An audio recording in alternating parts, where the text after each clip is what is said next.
ഇന്നലെ ഗോകുലം ഗ്രൂപ്പിന്റെ മിക്ക സ്ഥാപനങ്ങളും ഇ.ഡി. റെയ്ഡ് നടത്തിയിരുന്നു. പൊതുവെ എല്ലാവർക്കും ഒരു സംശയമുണ്ട്, എമ്പുരാൻ സിനിമയുമായി ബന്ധപ്പെട്ടാണോ ഈ ഒരു ഇ.ഡി. റെയ്ഡ് എന്നുള്ളതാണ്.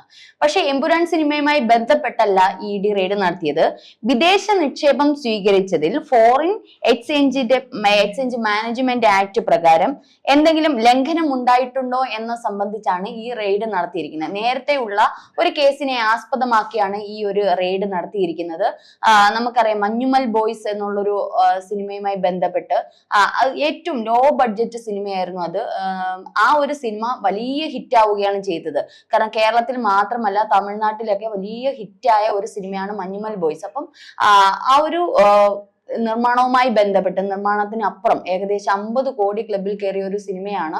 അപ്പൊ അതിനകത്തുള്ള അണിയറ പ്രവർത്തകരുമായി ചില തർക്കങ്ങളും പ്രശ്നങ്ങളും കേസും ഒക്കെ ഉണ്ടായിരുന്നു.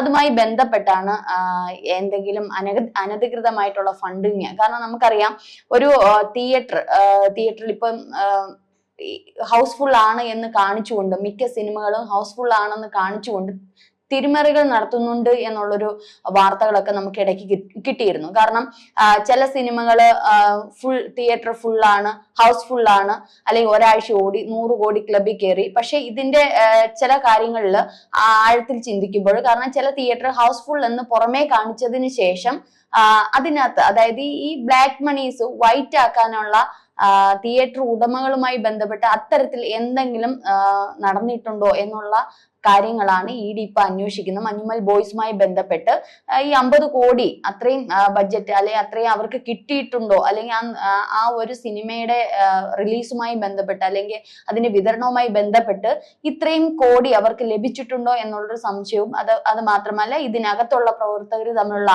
ചില പോരുകളും അല്ലെങ്കിൽ ചില തർക്കങ്ങളും ഒക്കെ ആസ്പദമാക്കിയായിട്ടാണ് ഈ ഒരു റെയ്ഡ് വരാൻ സാധിച്ചത്, ഈ റെയ്ഡ് വന്നത്. ഇപ്പോൾ നമുക്ക് തന്നെ അറിയാം, ഇപ്പൊ എമ്പുരാൻ സിനിമ 200 കോടി ക്ലബിൽ കയറി എന്നുള്ള വാർത്തയാണ് ഇന്നലെ പൃഥ്വിരാജിന്റെ പോസ്റ്റ് വന്നിരിക്കുന്നത്.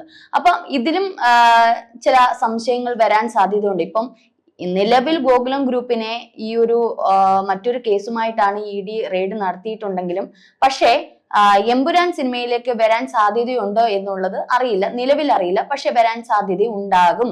കാരണം എമ്പുരാൻ സിനിമ 200 കോടി ക്ലബിൽ കയറി എന്ന് പറയുമ്പോൾ അവിടെ ഒരു സംശയമാണ് ഉടലെടുക്കുന്നത്.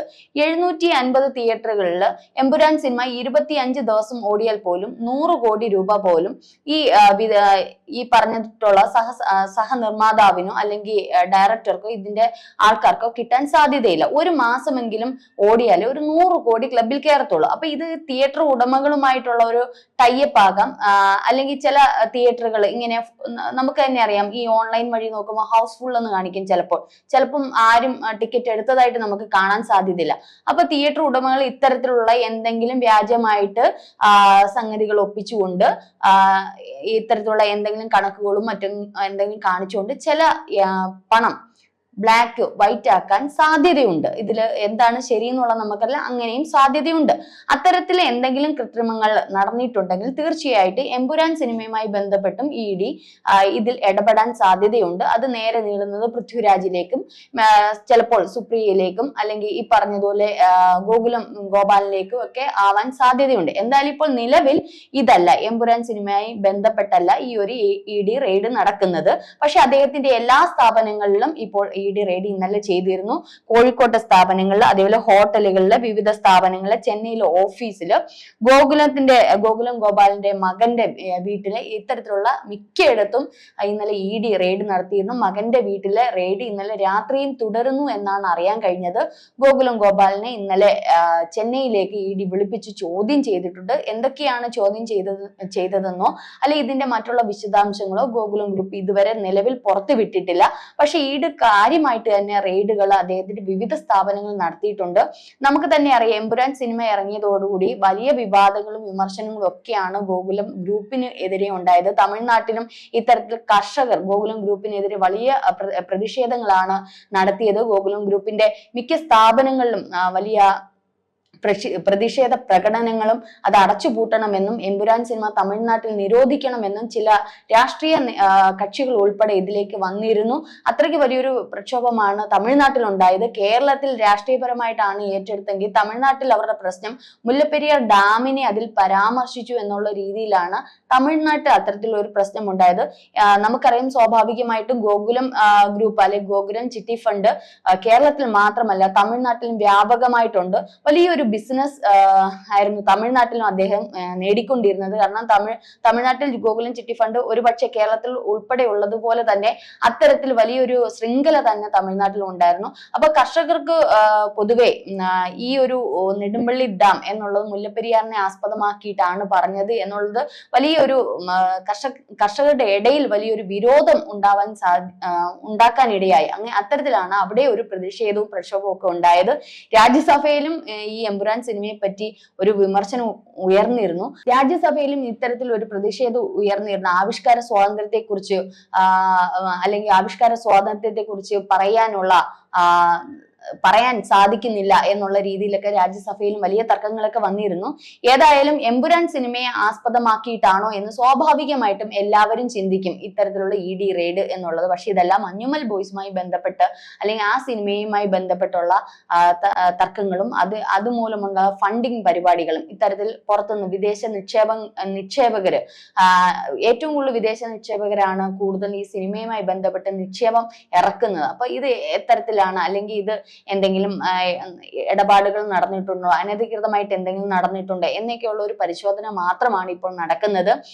പ്രത്യേകിച്ച് സിനിമയെ പെട്ടെന്ന് ഇത്ര കോടി ക്ലബിൽ കയറി എന്ന് പറയുമ്പോൾ ശരിക്കും ആ സിനിമ വിജയിച്ചിട്ടുണ്ടാകില്ല, ശരിക്കും ആ സിനിമ ഒരു പരാജയമായിരിക്കും. പക്ഷേ തിയേറ്റർ ഉടമകളും മറ്റു പോസ്റ്ററുകളും കാണുമ്പോൾ ഇത്ര കോടി കയറി അല്ലെങ്കിൽ ഇത്ര പേര് കണ്ടു എന്നൊക്കെ പറയുമ്പോൾ നമുക്ക് തന്നെ അറിയാം അതിലൊരു സംശയം വരാൻ സാധ്യതയുണ്ട്. കാരണം ഒരു തിയേറ്ററിൽ നിന്ന് കിട്ടുന്ന അതിന്റെ ഇത്ര ശതമാനം തിയേറ്റർ ഉടമയ്ക്ക് ഇത്ര ശതമാനം അതിന്റെ ബാക്കിയുള്ള അല്ലെങ്കിൽ അതിന്റെ സംവിധായകനും ബാക്കിയുള്ളവർക്കുമാണ്. അപ്പൊ ഇത്ര പെർസെന്റേജ് കിട്ടി എന്ന് പറഞ്ഞാൽ നമുക്കിപ്പോ ഒരു 100 കോടി കിട്ടിയാൽ പോലും അവർക്ക് ഒരു 50 കോടി പോലും തിയേറ്റർ ഉടമകൾക്കോ കിട്ടില്ല, മറ്റേ ഇതിൽ പ്രവർത്തിക്കുന്നവർ കിട്ടില്ല. തിയേറ്റർ ഉടമകൾക്ക് അതിന്റെ ഒരു ഇത്ര പെർസെന്റേജ് ആണ് കിട്ടുന്നത്. അങ്ങനെ ചിന്തിച്ചാൽ പോലും ഈ പറയുന്നത് പോലെ 200 കോടി ലാഭം കിട്ടിയാൽ 200 കോടി ക്ലബിൽ കയറി എന്നൊക്കെ പറയുന്നത് അവിശ്വസനീയമാണ്. അപ്പൊ ഇനി അത് നേരെ ചിലപ്പോൾ ഈ ഒരു ഇതുമായിട്ട് ബന്ധപ്പെട്ട് എന്തായാലും ഇദ്ദേഹത്തിന്റെ ED പരിശോധന ഓരോ സ്ഥാപനങ്ങളിൽ നടത്തുമ്പോൾ സ്വാഭാവികമായിട്ടും എല്ലാ കണക്കുകളും എടുക്കും. ഇതിനെ ആസ്പദമാക്കി മാത്രമായിരിക്കത്തില്ല, കണക്കുകളും വിവരങ്ങളും അദ്ദേഹത്തിന്റെ ട്രാൻസാക്ഷൻസ് ഡീറ്റെയിൽസും ഒക്കെ എടുക്കുമ്പോൾ ചിലപ്പോൾ എമ്പുരാനിലേക്കും തിരിഞ്ഞേക്കാം. അതിന്റെ തുടക്കമാണോ എന്നുള്ളത് നമുക്കറിയില്ല. കാരണം ഒരു ഇത് പരിശോധന വരുമ്പോഴേ അറിയത്തുള്ളൂ അദ്ദേഹത്തിന് മറ്റെന്തെങ്കിലും ഇടപാടുകൾ ഉണ്ടോ എന്നുള്ളത്. പിന്നീടാണ് അടുത്ത ഇതിലേക്ക് പോകുന്നത്. അപ്പൊ ഏതായാലും എമ്പുരാനിലേക്കും വരാൻ സാധ്യതയുണ്ട്, ഇല്ല എന്നുള്ളതല്ല. കാരണം സുപ്രിയ ആണെങ്കിലും പൃഥ്വിരാജിനാണെങ്കിലും ഡെയിലി അവരുടെ കളക്ഷൻ റിപ്പോർട്ടുകളും കാര്യങ്ങളും ഒക്കെ ഇടുന്നത് തന്നെ വലിയൊരു തെളിവായിട്ടാണ് കാണുന്നത്. അപ്പൊ ഇത്തരത്തിൽ വേണമെങ്കിൽ റെയ്ഡുകൾ ആവാം. കാരണം ഇതിന്റെ ഇത്രയും കോടി എങ്ങനെ, മാത്രമല്ല ഈ ഒരു എമ്പുരാൻ സിനിമ ഇറങ്ങിയ ആ ഒരു സമയത്ത് വലിയൊരു സാമ്പത്തിക ബാധ്യത പൃഥ്വിരാജിന് ഉണ്ടായിരുന്നു എന്ന് പൃഥ്വിരാജ് പറഞ്ഞിട്ടുണ്ട്. പക്ഷെ ആ സമയത്ത് തന്നെയാണ് പൃഥ്വിരാജ് 30 കോടിയുടെ ഒരു ബിൽഡിങ് മുംബൈയിൽ വാങ്ങിയത്. അപ്പം ഇത്രയും ഒരു സാമ്പത്തിക ബാധ്യത ഉള്ള ഒരു വ്യക്തി ആ ഒരു സന്ദർഭത്തിൽ 30 കോടിയുടെ ഒരു വലിയ ബിൽഡിംഗ് എങ്ങനെയാണ് മുംബൈ വാങ്ങുന്നത് എന്നൊക്കെയുള്ള, കാരണം ഈ പുറത്ത് വിടുന്ന വിവരങ്ങൾ തന്നെ ഇവർക്ക് പലപ്പോഴും തിരിച്ചടിയായിട്ട് വരാൻ സാധ്യതയുണ്ട്. അപ്പൊ എന്തായാലും നമുക്കത് കാത്തിരുന്ന് കാണാം. തൽക്കാലം ഗോകുലം ഗോപാലിനെ ചെന്നൈയിൽ വിളിപ്പിച്ചിട്ടുണ്ട്. ED അതിന്റെ തെളിവുകൾ എടുത്തുകൊണ്ടിരിക്കുകയാണ്. വരും മണിക്കൂറുകളിൽ അല്ലെങ്കിൽ വരും ദിവസങ്ങളിൽ നമുക്ക് ഇതിന്റെ കൃത്യമായിട്ടുള്ള വിവരം നമുക്കറിയാൻ സാധിക്കും.